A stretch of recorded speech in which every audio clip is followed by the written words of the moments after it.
Hola, buenas tardes. Mi nombre es Gustavo Adolfo García Suárez Ramírez.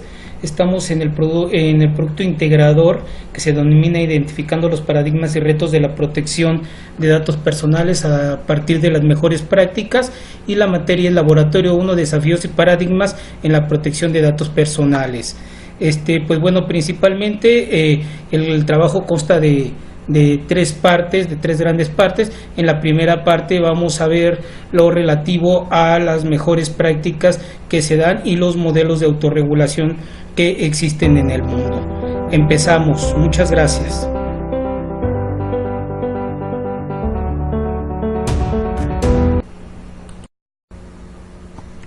Bueno, vamos a seguir con este trabajo. Iniciamos con las mejores prácticas en protección de datos personales. Vamos a identificar 5 modelos. El primero es el de Estados Unidos, un modelo de autorregulación pura, el cual pues bueno parte de principios sustantivos, luego se adapta a los estándares internacionales, y pues la Declaración de Derechos de Privacidad del Consumidor hace que esta autorregulación sea exitosa siempre y cuando se cumpla con el control individual, la transparencia de los datos, el respeto al contexto, la seguridad, el acceso y precisión, centrar la recolección de los datos y la rendición de cuentas. Pues en este caso el soporte legal no hay uno en general. La autorregulación se genera hacia dentro de las empresas y por las empresas, y podemos decir que se compone de las mejores prácticas y la actuación de la Federal Trade Commission y un grupo de autoridades y profesionales que en todo caso nos pudieran dar asesoría. Pues bueno, podemos dar un ejemplo. Está la Video Privacy Protection Act, y pues bueno, vamos a decir 3 de sus ventajas. Se tiene un sector social responsable, se cuenta con diferente regulación y se consideran los estándares internacional. Como cuarta, podemos decir que se genera credibilidad consumidor y empresa, se genera un binomio. ¿Cuáles sus limitantes? Pues al no conocerse el sistema puede desorientar al consumidor y las normas no necesariamente son vinculantes, lo cual puede crear un hueco y no proteger a la persona. Vamos con Australia. El modelo de autorregulación es mixto. Ahí hay 2 códigos principales, que es el Australian Privacy Principles y el segundo Credit Reporting. El primero tiene que ver con las empresas y organizaciones sociales, y el segundo tiene que ver con las empresas que se dedican a la regulación crediticia, o también pueden ser los bancos. Dentro de este sistema hay un principio de variabilidad, y ese principio de variabilidad significa modificación y eliminación de códigos. Está fundamentado en la Ley de Privacidad del 88, y pues bueno, vamos a decir algunas ventajas, que fortalecen los derechos previstos en la ley, dan certeza al usuario del uso de sus datos, y la proposición y necesidad de crear códigos viene impuesta por 2 vías, que es la pública y la privada. ¿Cuál es su desventaja? Que pueden existir sectores que no se incorporen a este tipo de regulación y por ahí pueden crear complicaciones. Vamos al tercer modelo, es el modelo español, códigos tipo, que se pueden derivar de acuerdos sectoriales, convenios administrativos y decisiones de la empresa, y que pueden perfilarse a 4 ámbitos: el privado individual, privado sectorial, público individual y público sectorial. Estas medidas consisten en incorporar administrativas, es decir, medidas administrativas, medidas físicas y medidas técnicas. ¿De dónde proviene este fundamento o con qué fundamento legal se amparan? Es la Ley Orgánica de Protección de Datos de Carácter Personal y su reglamento respectivo. Y vamos a decir sus ventajas: son vinculatorios, se desarrolla un tratamiento homogéneo si se decide al desarrollo de un código, se lleva a una modernización en todos los sentidos, principalmente administrativa, y se otorga certeza al consumidor. ¿Cuál es su principal desventaja? Es que los mecanismos de autorregulación pueden o no interesar al sector y por ahí generar problemas. Vamos al cuarto, el de Canadá, que es el de privacidad por diseño, que ahí incorpora elementos de privacidad en tecnología y negocios, prácticas e infraestructura de red. ¿Qué quiero decir? Que van a incorporar 3 puntos físicos que reflejen la infraestructura, sistemas de información y sistemas de negocios. Se basa en 7 principios. El primero es proactivo, no reactivo. privacidad como la configuración predeterminada, privacidad incrustada, funcionalidad total, seguridad extremo a extremo, visibilidad y transparencia y respeto por la privacidad. Se ampara fundamentalmente en la Ley de Libertad de Información y Protección de Privacidad, y tenemos que las ventajas se dan a través de los sistemas de tecnologías de información nuevos, las prácticas de negocio responsables y el diseño físico de la infraestructura que puede incorporar tecnología de punta. ¿Cuál es su mayor debilidad? Que pues bueno, esto dependerá de los recursos que tenga nuestra empresa o nuestro sector para poder hacer un control correcto de los datos personales. Vamos a la autorregulación vinculante. La autorregulación vinculante en México se incorporan personas físicas, morales, organizaciones civiles y las gubernamentales, nacionales o extranjeras que deseen regularse en un sistema de gestión de datos personales como mecanismo de control, y se basa en 5 principios, que es el de voluntariedad, obligatoriedad, transparencia, responsabilidad e imparcialidad. Hay 3 clases de esquemas de autorregulación, que son las reglas, esquemas con validación y esquemas con certificación reconocida.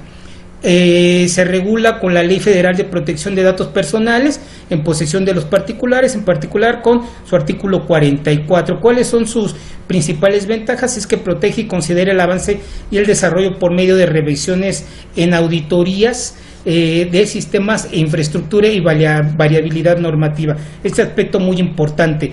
Y la desventaja es que en México, pues bueno, no se cuenta con una cultura empresarial y con una cultura de protección de datos personales. Generalmente la tendencia es hacer en lo oscuro, esta compra-venta de base sin la autorización de la persona, lo cual ha creado un problema y nos ha convertido en un paraíso irregular en ese término. Muchas gracias.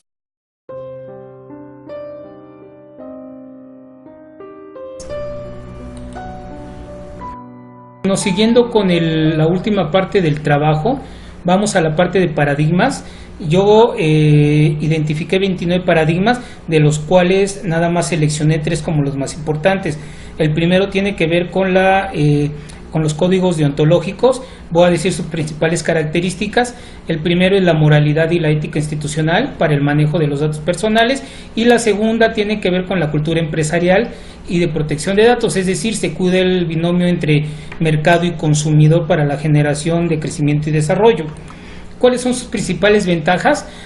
También identifico 2. Una es la obligación de tener normas y reglamentos internos, que esto deben brindar y proporcionar incentivos tanto al negocio y como a sus propietarios. Y la otra, pues sus principales ventajas es la supervisión en la aplicación de los mismos reglamentos. Para esto se pretende crear un organismo a nivel general o a nivel estatal que pueda hacer la supervisión de estas normas o estos reglamentos de carácter interno o relacionados entre gobierno y sociedad. ¿Cuáles son sus principales limitantes? Es que bueno, en México se puede encontrar un muro muy grande, porque estamos nosotros o pensamos o traemos el chip en donde decimos, ante una mayor sanción, pues bueno, esto puede perjudicar mi empresa y mejor me escondo y mejor incurro en la ilegalidad. ¿Y cuál es la otra? Pues bueno, es que precisamente son de difícil aceptación e implementación, debido a que la población privilegia la ilegalidad institucional como empresarial, es decir, estamos inmiscuidos en un marco de debilidad institucional. El segundo tiene que ver con sanciones efectivas, es decir, bueno, la Ley Federal de Protección de Datos Personales en posesión de los particulares sí cuenta con este apartado, sí se puede interponer una queja, sí hay una sanción efectiva. Sin embargo, no son lo suficientemente enérgicas para desincentivar esta práctica irregular de venta de datos en lo oscurito, etcétera. ¿Cuáles son sus principales ventajas? Que es establecer de manera enérgica en la ley mayor sanción y por lo tanto que haya también una mayor supervisión. Sabemos que hoy en día en las empresas mexicanas de baja escala no hay regulación, no se hace supervisión, etcétera, operan en la ilegalidad total. ¿Cuáles son sus principales limitantes? Pues que puede haber un rechazo generalizado por este sector y pues ellas están acostumbradas a cometer infracciones donde el costo es más bajo, es decir, el costo de oportunidad sigue siendo ahí cometer ilegalidades. La tercera es la portabilidad de la información y pues bueno, sus características principales: está la definición legal precisa en el marco jurídico, está determinar los medios por los cuales los titulares podrán ejercer ese derecho y establecer cuáles empresas serán sujetas a la nueva regulación. Esto es muy importante desde el punto de vista digital. ¿Cuáles son sus principales ventajas?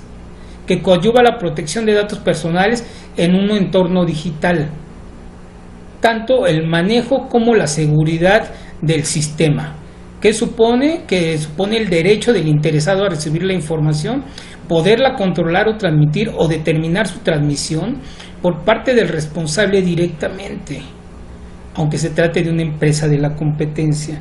Es decir, hay una vinculación ahí con efectos o con características que se dan por efectos en la ley. ¿Cuáles son sus principales limitantes? Los derechos ARCO no son suficientes para poder garantizar la portabilidad. En el marco jurídico pues, habría que hacer esa modificación tanto a nivel federal como a nivel local o a nivel general, digamos. Muchas gracias.